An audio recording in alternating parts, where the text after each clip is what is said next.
Welcome to the Dirty Verdict Podcast, where your hosts, trial lawyers Kyle Herbert and Bill Ogden, and mediator Peter Taff, talk with interesting lawyers and break down recent legal news in detail. Here's Kyle, Bill, and Peter.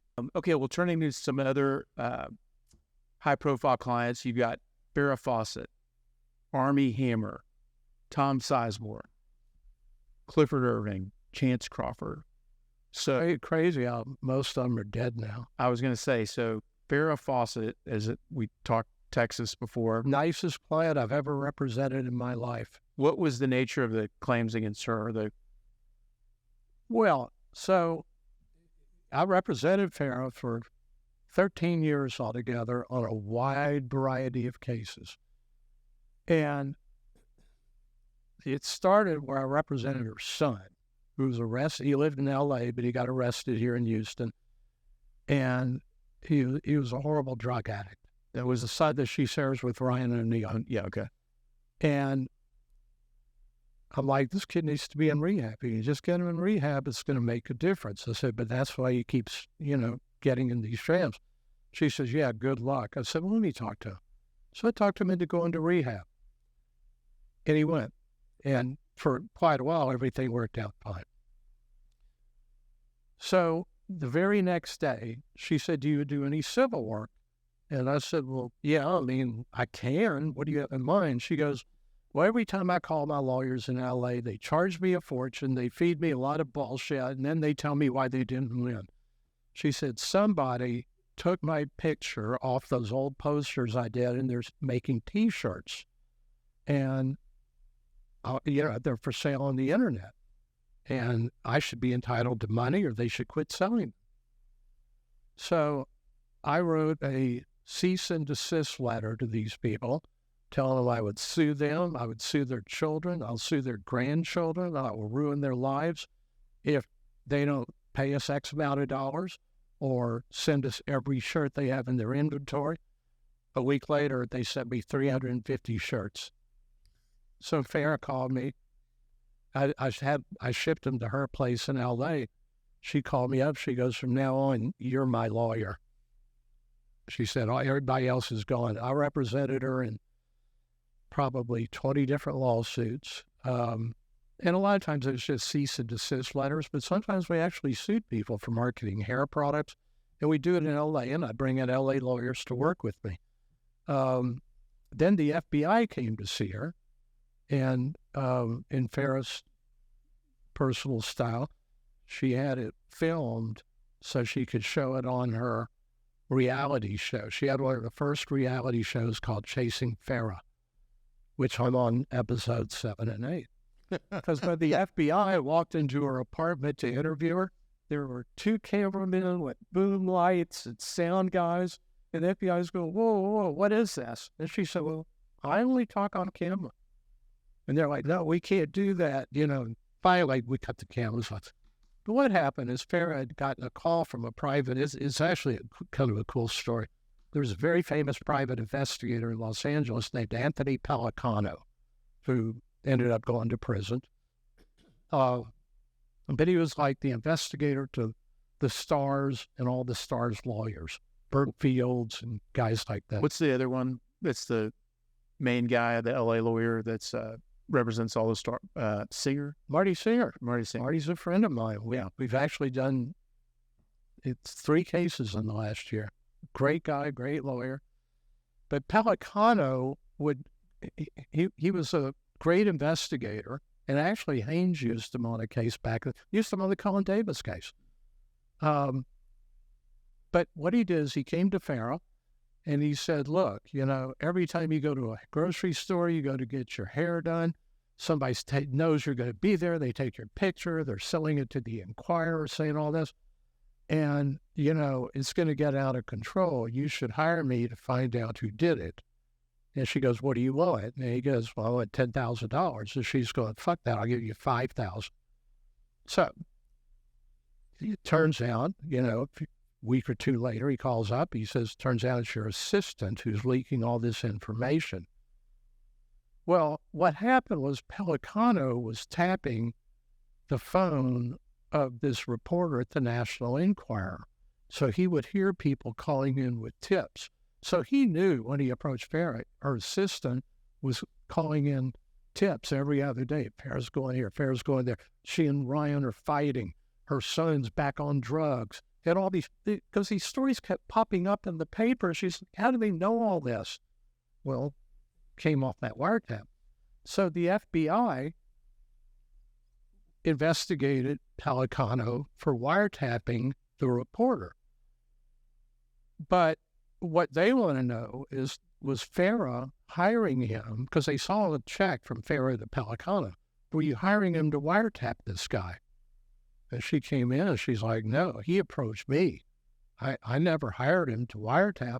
He told me that he was tracking down information and he ran across information, but said nothing about a wiretap. He told me he had an informant and, you know. Fortunately, there were some messages from Pelicano to her that corroborated that he's saying, I've got a live person who's giving me this information that your assistant's, snitching you out to the Inquirer. So I represented her through that deal, and she was subpoenaed as a witness for Pelicano's trial, but then she got sick, and Pelicano ended up going to prison anyway. And that was probably your last matter for her? Yeah, I think it probably was.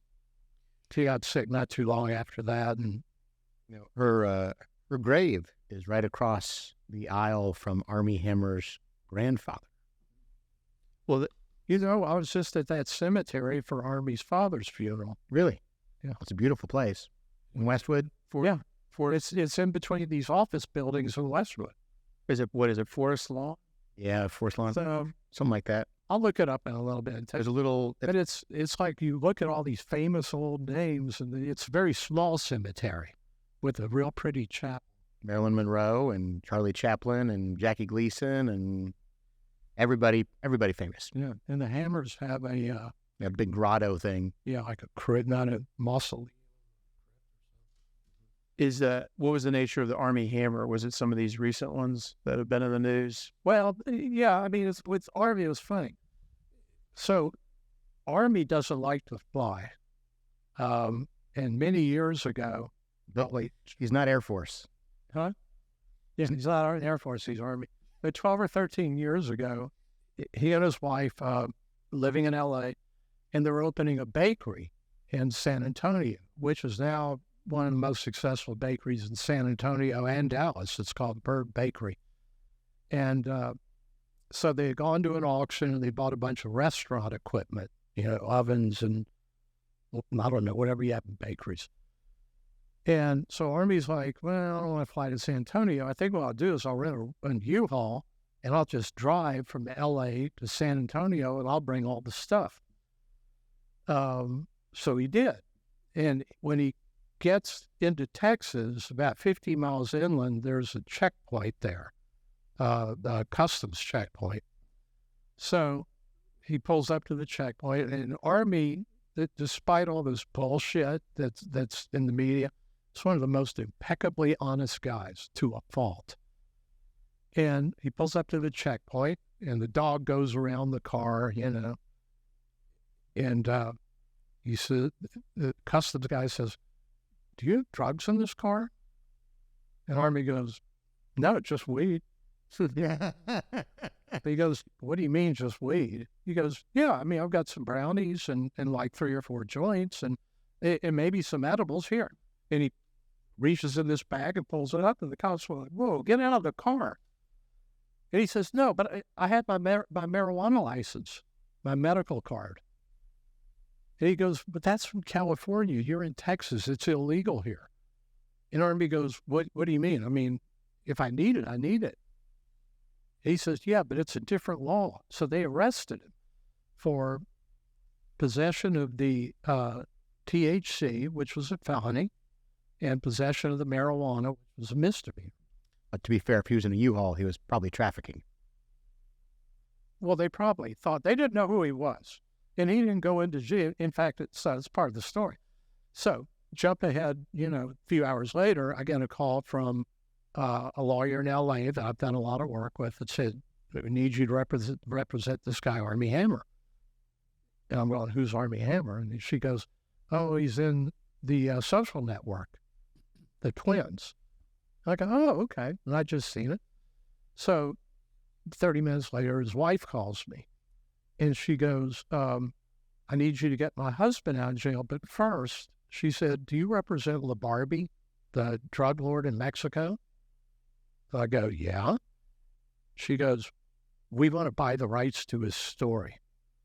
And I said, I thought you were calling me because your husband's in jail. She said, well, yeah, but I mean, he's going to be okay. But can you get us like a meeting with LaBarbie? And I said, no, I can't get you a meeting with LaBarbie. And she goes, could you at least talk to him? And I said, I can talk to him, but send me a proposal. I mean, I don't know what you're talking about. She says, all right, fine, let's get back to my husband. So I get Armie out of jail, and over the next 3 or 4 months, we finally get the prosecutor to dismiss both cases. So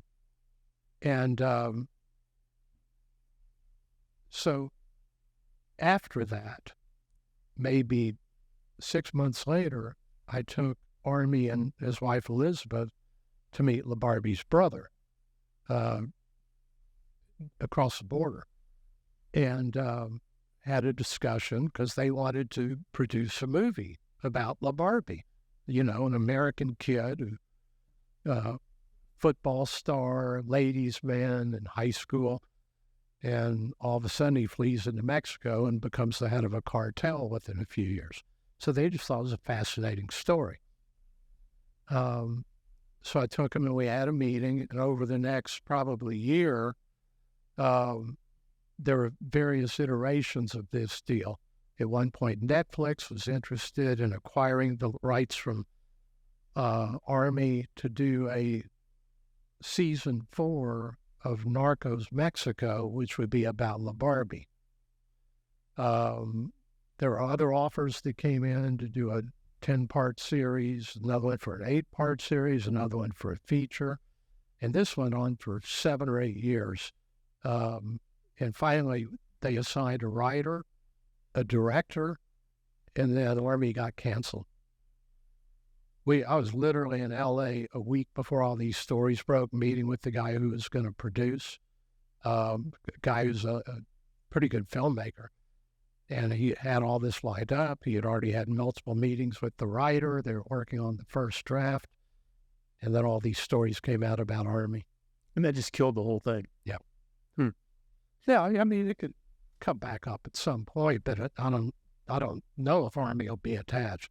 Now that he's been cleared, hopefully his career is going to, make some sort of comeback. And that's just recently that he's been kind of cleared. Like a month ago. Yeah. How did that get? I mean, so the allegation is like he was abusing some young lady. It was like a cannibal or some craziness. Yeah, I mean, so he had been having an affair with this girl for years. And then he breaks up with her. And she sees him in the paper with different girls, page 6 in the New York Post or TMZ. And all of a sudden, Instagram stories start getting posted. And, the allegations are 4 years ago, he raped me on the kitchen floor. Well, yeah, they dated for the next 3.5 years after that. And, I can't get too far into that because you never know if there's civil litigation or it's going to pop up. Sure. But the criminal part's over. And then on the THC and the marijuana, and you convinced the prosecutor to dismiss those charges. Yeah. So and the funny thing is this, prosecutor's like, your guy's name sounds really familiar. And I said, well, he was in the Social Network. He goes, dude, I'm 70 years old, never seen the Social Network. Talking about the baking soda? Huh? Talking about the baking soda, Armie Hammer? Yeah, no. So I said he was also in this movie, J. Edgar. He goes, J. Edgar, I just saw it yesterday. Who did he play? And I told him, Clyde Tulsa. He goes, oh my God, that's him? I go, yeah. And he says, hold on. So he pulls up the mugshot. I'll show you the mugshot. He pulls up this mugshot. He goes, my God, that's the same guy. And he said, look, tell your guy if he comes back to Texas, don't bring any more weed with him. You know, we don't like that sort of stuff around here. And the next day, he just missed the cases. And so, but look, this is like the best mugshot ever. He doesn't look stoned. Doesn't look like a criminal, does he? No. Yeah. So was that a mix? I mean, were you presenting him with the statute and the mens rea requirement, and he didn't know, and he's got the card? And Well, there was that plus this. The marijuana case he didn't care about much. It was a few joints. And that's a federal checkpoint, but the state can prosecute the smaller cases there. But it takes a lot of effort to do it. So with the THC came from the hash. It was like a block of hash. They would have to be able to do a quantitative analysis on that hash to extract the THC, to find the amount of THC actually in it. And the prosecutor's going, I got to send it to Austin. It's going to take 6 months. I'm going to spend thousands and thousands of dollars to figure out how to prosecute your guy for doing something that he thinks is legal because he has a license to do it. And he says, would he pay a fine? I go, why does he have to pay a fine? He paid me a fortune to come out there and deal with this case.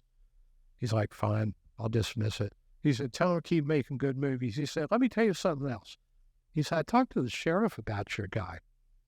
And he said, the sheriff had no idea he had a movie star in his jail until he got a call from, so at that point, at that checkpoint, singer Fiona Apple was busted. I think Snoop Dogg was busted there. And I think Willie Nelson. There were like 4 famous people busted there. So some reporter from AP starts wondering, why are all these celebrities getting busted? They didn't know about Armie. We kept it out of the papers. Armie went, I told him on the phone, don't tell anybody you're an actor. Don't get in conversations with people about what you do. Don't say I live in Hollywood or LA. Just say, I live out in California. And let's get you out of there quickly. So it never hit the papers until this AP reporter from San Antonio started doing a story on why is everybody getting busted at the checkpoint. And they've discovered why, because of where it's located. If you drive from New Mexico to Texas, you got to go through the checkpoint. And when Snoop Dogg's on his tour bus, smoke's billowing out the windows and the dog, you can't get rid of the smell. So it hit the papers that Armie had been in jail. And they interviewed the sheriff, and the sheriff's like, I had no idea this guy was an actor. He was nice, kept to himself. He was very respectful, didn't start trouble. If other inmates talked to him, he just smiled at him and didn't get into conversations. And 8 hours later, he was gone. He said he was no problem to us. We had no idea who he was. So, that helped because when the prosecutor talked to him, he said, hey, that's a nice guy. I don't know anything about him. Yeah. Good. Who do you think your most famous client all time is? I don't know. Tell me. I'd say Travis Scott, just at least as we sit now. Probably Travis. And then you've also some other kind of category are business people, politicians, Mayor Fred Hoffines, former Congressman Craig Washington, Robert Stanford, Oscar Wyatt, and then Wendell Nielsen, president of the FLDS. Yeah, remember out in West Texas? Yeah, there was like a little house on the prairie. It was a compound where the police went in and took all the kids away and prosecuted many of the members of the group. They're fundamentalist Mormons. Was the guy that was in charge of it Warren Jeffs? He called my office.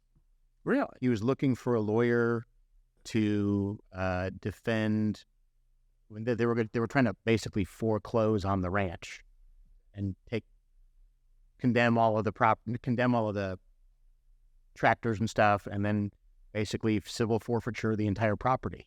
And he was looking for somebody to represent him. And I had been practicing law about 3 years, and I was had no idea who he was. I don't know that it had made the news yet. We had 2 or 3 phone calls, and I guess I had some similar issue in a case, and then he asked me to quote him a rate, and I guess I overshot the mark a little bit, which is amazing. I wasn't really asking for all that much money, but I think at the time he was on the run. Like, I think at the time he was living off of duffel bags of cash, and when I said, I need $30,000 to open a file, I don't think he had it. And so, we talked to him on the phone 3 times. Church, a ton of money. I don't know what it's like today, but back then, he was the prophet. I represented the president of the church. And the remarkable thing, my client was charged with bigamy because he had 55 wives. So my family law professor said that bigamy and polygamy is a punishment in and of itself. Do you think that's accurate compared to the criminal statute? Yeah, probably. Yeah, He's going to tread a little lightly there, as I would. but he used to tell me, he says, I have 55 wives and they're all happy. How many of your wives? I don't believe that. Oh, no, but so the funny thing was, this place it's out past San Angelo, literally in El Dorado, which is literally like the middle of nowhere. Mm-hmm. And you're driving through this desert area, desolate area, and all of a sudden in the distance you see this huge green space. It's like, what is that? And you get closer and closer. You enter the gate into the property, and you go about a mile, and all of a sudden it's like everything's green. There's trees. There's row after row of crops. Everything that they use, except like gasoline, they make there. They have a dairy. They have bakeries. They make their own cheese every day, and milk. And they have all the milk cows lined up, and the grandmothers go and milk the cows in the morning. They slaughter animals in the meat packing room, like sheep and chickens and things. And then the food goes to like a little store, and every day you come down, usually the women and the kids, and they pick food out and take it back to their house to cook. They pick up fresh food every day, fresh vegetables, produce, everything. I mean, it was amazing. Schoolrooms. It was like a city. They actually had like street signs, even though there's no cars. Some of them had golf carts and a few had trucks. But it was amazing that was the property, which of course the state. Yearning for Zion Ranch. Yes. Well, no, that's the name of the compound. Oh, the YFZ. Yeah. Which is Yearning for Zion. But, I mean, now, of course, it's like desolate. And, Yeah. Yeah, I was going to say with the status, because you're kind of talking like present tense, and I was thinking It's federal property. the state of Texas takes it over. The federal government takes it over. It'll be reduced to nothing before long. But I'm telling you, you would drive in there, and it was like amazing that they had come in and constructed this city out of nothing. And did Wendell Nielsen, what was the outcome of his charge? Well, so it was interesting. A week before trial, the prosecutor, everybody went to prison in the case, but I met with the prosecutor, and they offered a deal of deferred adjudication. Because this guy was like 70 years old. He had 57 children. He had 50-something stepchildren. Supported them all. No criminal record. Really nice guy. And they're like, look, we don't want to put this old guy in prison. We'll agree to probation. Deferred adjudication, which is not a conviction, but it's a form of probation. So about 2 or 3 days before we were going to court to do it, the prophet, Warren Jeffs, who is now in prison, had a vision, and he told everybody to fire the Jewish lawyers. We got to remember this for when we start our cult. Yes.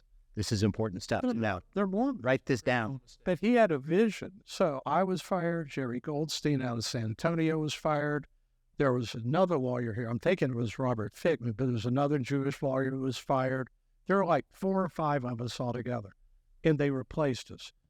So, which was fine. I mean, this is like on a Wednesday. Trial's on Monday. So on Monday, Wendell comes in with his new lawyer, and he takes deferred adjudication.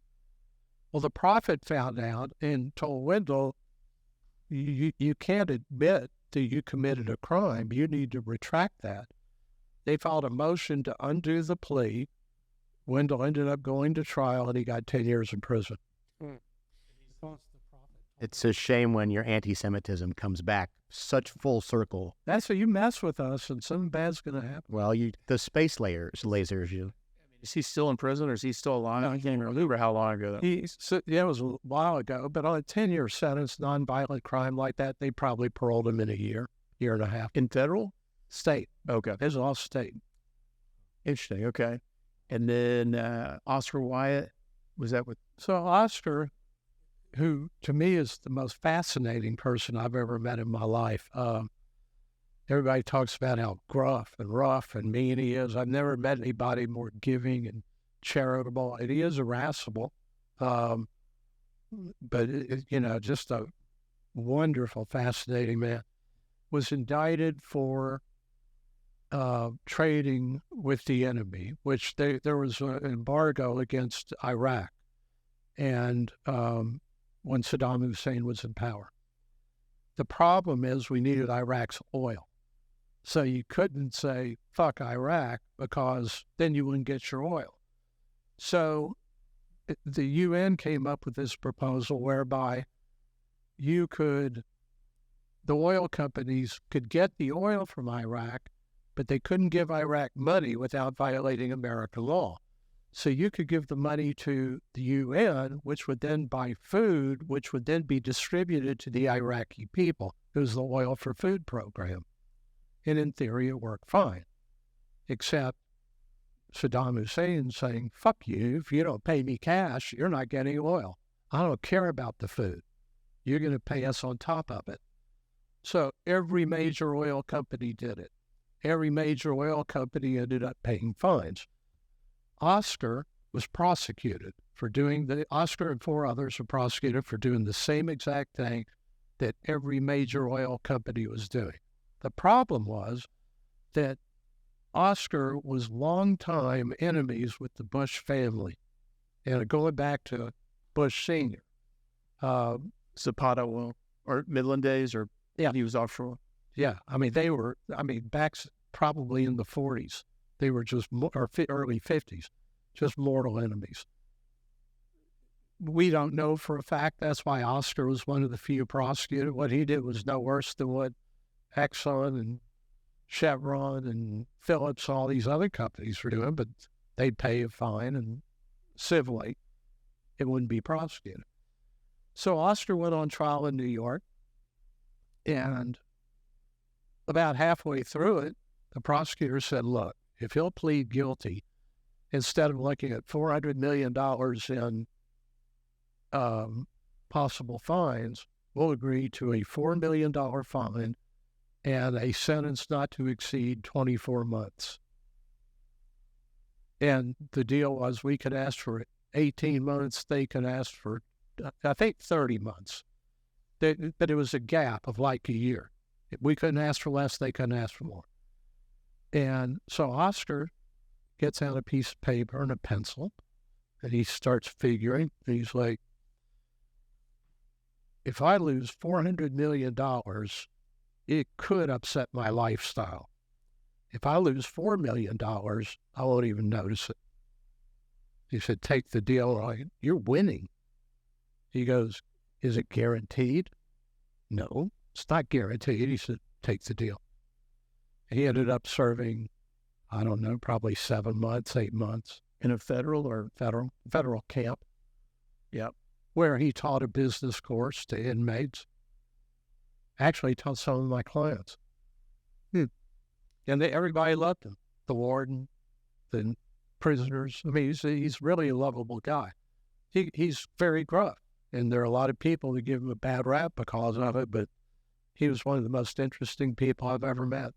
I could talk for an hour and a half about Oscar. Yeah, I mean, and we've probably gone for how long, Amanda? Well, we really? Yeah, I thought we were talking 30 minutes. No, hey. Yeah, stories are relevant. Yeah, so there's probably at least 10 other clients that I would be interested in. I think Kyle would be. I know a ton of listeners would, but you've been so generous with your time. I want to be respectful of that. So, unless Kyle's got any questions about how to. Are there any? Is there maybe one or two highlights you want to hit before we let you go? I mean, you're welcome to stay as long as you'd like. I have no highlights. Probably you want to ask about Ken Paxton. Sure, Yeah. you can do that. We've had obviously Busby on to talk about from his perspective. Tony doesn't mean any of that. Well, I like Tony. I love his money. I actually like his style sometimes. And personally, I think he's a very, very nice person. But he doesn't mean any of that shit. Come on. We're lawyers. Yeah, we're still recording. Okay, good. So what is your involvement with the Paxton case? Well, I was the one who was appointed 8 years ago as a special prosecutor, as district attorney pro tem of Collin County, to investigate securities-related matters involving Paxton. And who appointed? It was you and Brian Weiss. So what happened was the Texas Rangers had received a referral, conducted a partial investigation, found there was enough to proceed further. So they went to the district attorney of Collin County. But he said, well, I'm actually good personal friends with Ken Paxton, so I need to recuse myself. So the administrative judge for that district called me and asked me, would you be interested in prosecuting a case or conducting an investigation in Collin County? I'm like, yeah, I mean, I can, but why? And he goes, well, it involves Ken Paxton. And I said, who's Ken Paxton? Paxton had only been in office like 2 or 3 months.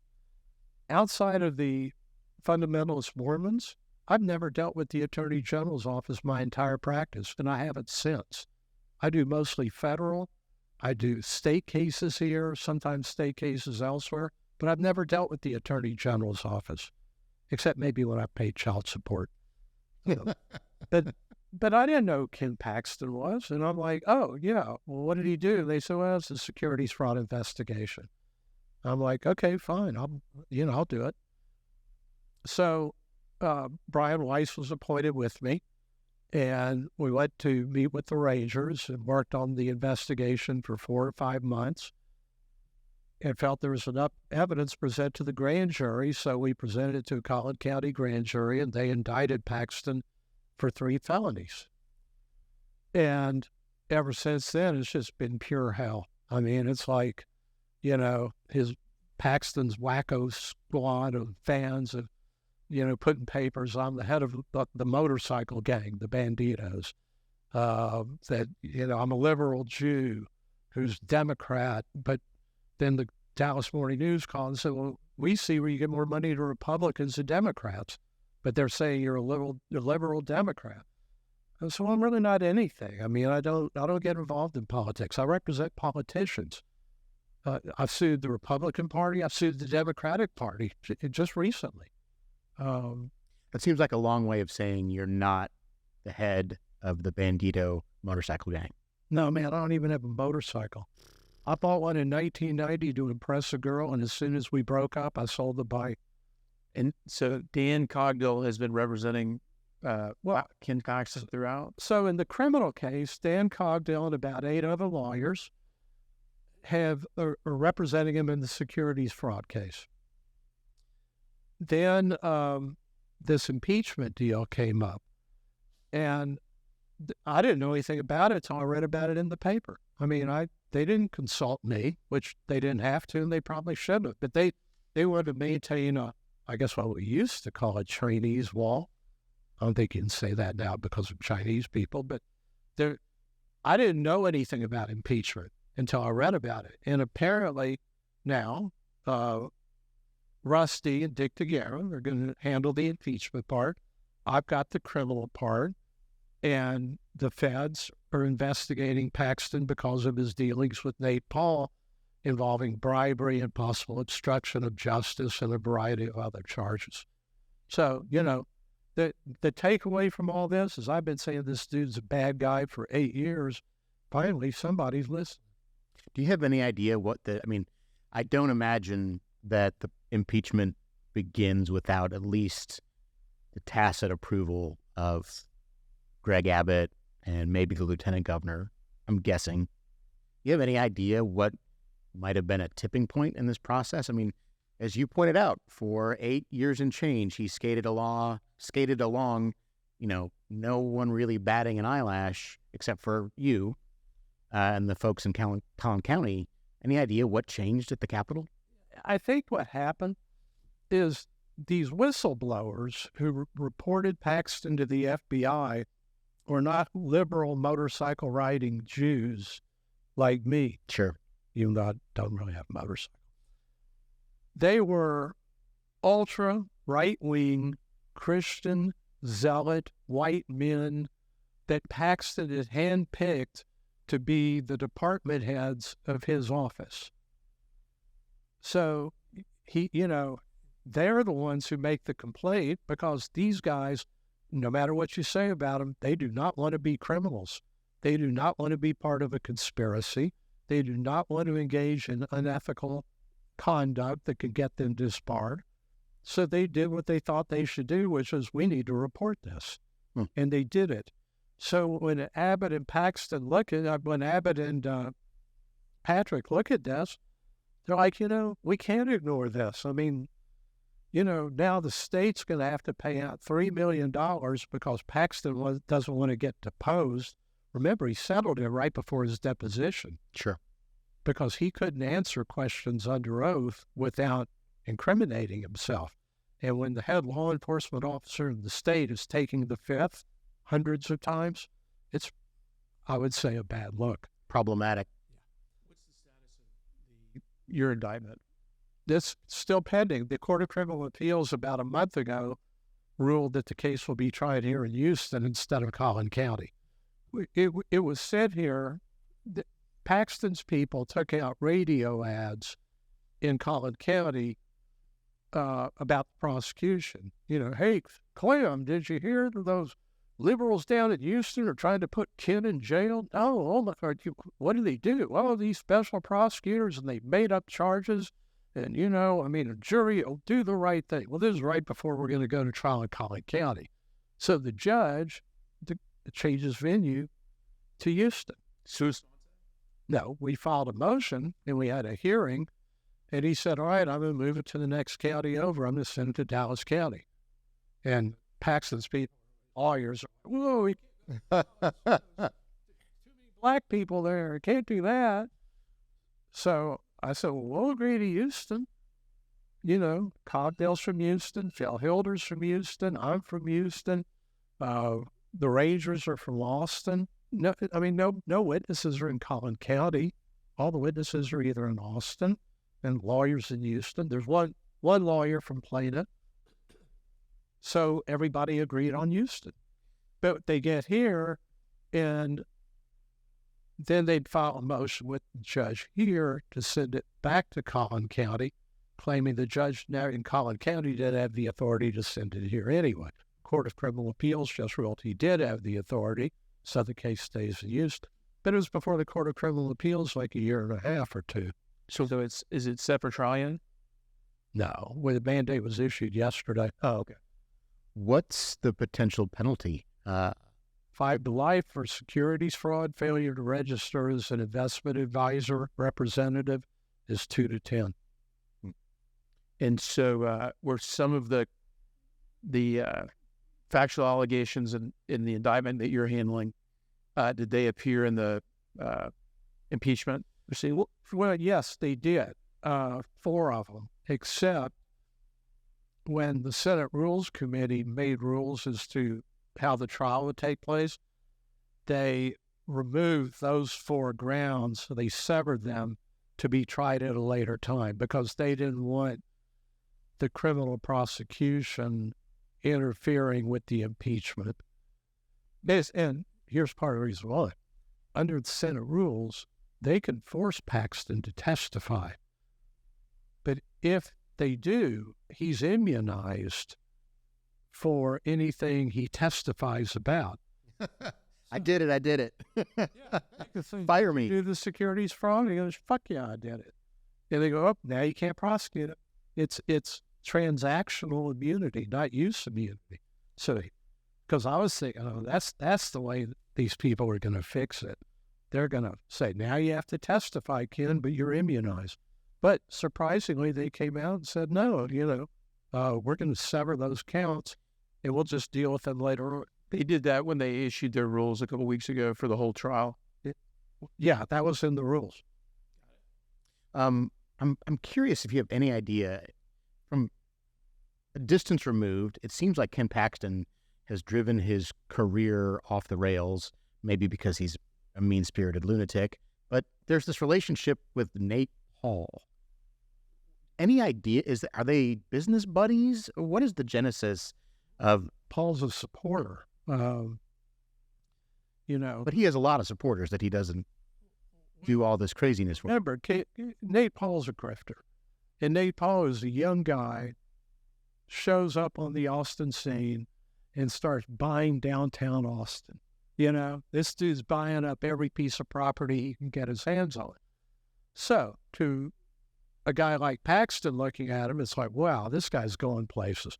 Uh-huh. Paxton has a lot of rich friends. He's got a guy up in Plano who's buying up, building shopping centers and golf courses and master plan communities. Those are the kind of people he likes, because those are the kind of people that are going to be taking care of him, with contributions and whatever he needs. So he latches on to Nate Paul. Well, you latch on to a grifter, you're going to have problems. My prediction, and I don't have any inside information on this, but just knowing the way con men operate, it won't be long before Nate Paul is trying to cut a deal on Ken Paxton, because Nate Paul's dead in the water. He's gone. I was going to say, didn't he get rearrested in the last month or two? No, he just got arrested. He just got indicted, right, and made bond first part of June, I think. But I mean, they've got this guy dummying up bank statements to get $170 million in loans. Guy shouldn't have been able to borrow $100,000. And it's just down of nowhere, he becomes this super multi-millionaire. And, he's helping Paxton remodel his house, giving him contributions. So then he goes to Paxton and needs a favor.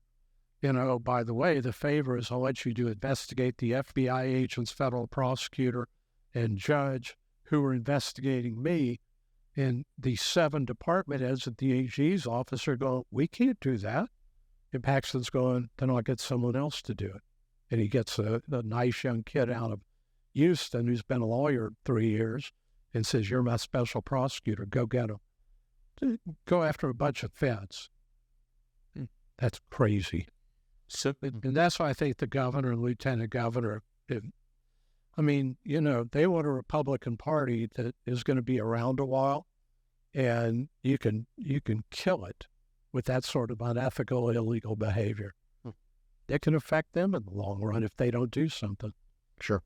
So as far as this impeachment proceeding, your intent is just to sit back and, just like the rest of us, and watch, right? We'll sit back and watch. A little closer than maybe some of us, but I mean, look, factually, there's no doubt in my mind he should be impeached. But the problem is you're dealing with politicians. There's 32 senators or something, or 34 senators. Everybody has their own interest. Tim Dunn, the billionaire, has already sent word, if you vote against Ken Paxton, I'm coming after you. Now, I would like to think that these politicians have courage and will stand up to Tim Dunn and say, I'm going to do what's right. I don't care about your money. But that would be like the first politician to do that probably ever. Yeah, exactly. That's why I ain't betting. I mean, I had a fight with Brian Weiss the other night. He's like, oh, yeah, now they've got him. I said, they ain't got him. I said, they have the facts, they have the evidence.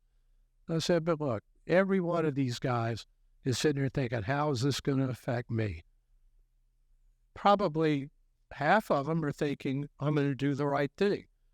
But, if these witnesses testify and these guys still vote for Paxton, I mean, come on. That just means that they don't want to hear the evidence. There's other considerations at work. And we live in Texas where stuff like this happens. I mean, it's just part of our, DNA. Yeah, to be fair to Texas, I mean, I think it happens in a lot of places, other states too. I mean, remember, 80 years ago, there were, dead people in South Texas were voting. There we go. 41? Something like that. Around there. George Park. Yeah. In Duval County. Duke of Duval. So, I mean, anything's possible in Texas. True. I'd like to think that it will be the first time these people stood up and said, shit, this is right. I have to do it. I wouldn't be surprised if there's some procedural move to keep these witnesses from testifying. Because if voters hear, the first assistant, the head of the criminal division, the head of the litigation division, all reputable lawyers, most of them are still working for right-wing causes. And if they come in here and say, this guy tried to get me to do something illegal, I refused to do it, so he made someone else. I mean, how can anybody support that if it comes out publicly? How do you explain it? Yeah, okay, so it's illegal, but come on, he's my friend. I mean, I think probably, exactly, yeah. Somebody's going to try to do something tricky. We'll see. So back to yours. So it's in Houston and it's staying in Houston according to the Court of Criminal Appeals. Yep. And so you were mentioning before that you all were close to trial at the time it was appealed. Yeah, this case has been on appeal several times.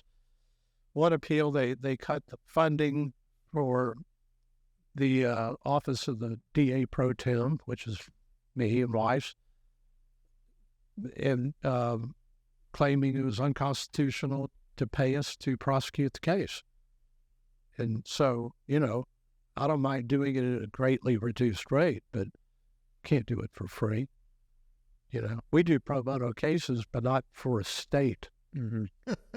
Yeah. It's my understanding they've got a little bit of cheddar laying around. Exactly. Yeah, it's not pro bono if you're doing it for someone who could pay. Yeah, that's just bad business. The funny thing is, Paxton's, the Collin County commissioners sued us, claiming we're making too much money, $300 an hour, which is less than a third of my hourly fee. But they're saying, they fought this for years, and we found out that Collin County paid their lawyers $600 to $700 an hour to keep us from getting $300. It would have made sense to just pay us and not hire those other lawyers. But that's how much they wanted us off the case. Then we find out that the special prosecutor that Paxton appointed to go after the feds, he paid him $300. But his lawyers are in court arguing that it's inappropriate, unconstitutional, a farce of a mockery of an outrage, that we should be making $300 an hour to prosecute the attorney general. What's the rate they propose? $0. $100 an hour. Yeah. But it's the case as far as prep, it sounds like the cake is kind of baked. It just needs a trial setting and a jury to hear it. Yep. Okay, good. Kyle? So we have kind of a tradition here. We've got a really short questionnaire, 10 questions. We'll be about done. Love.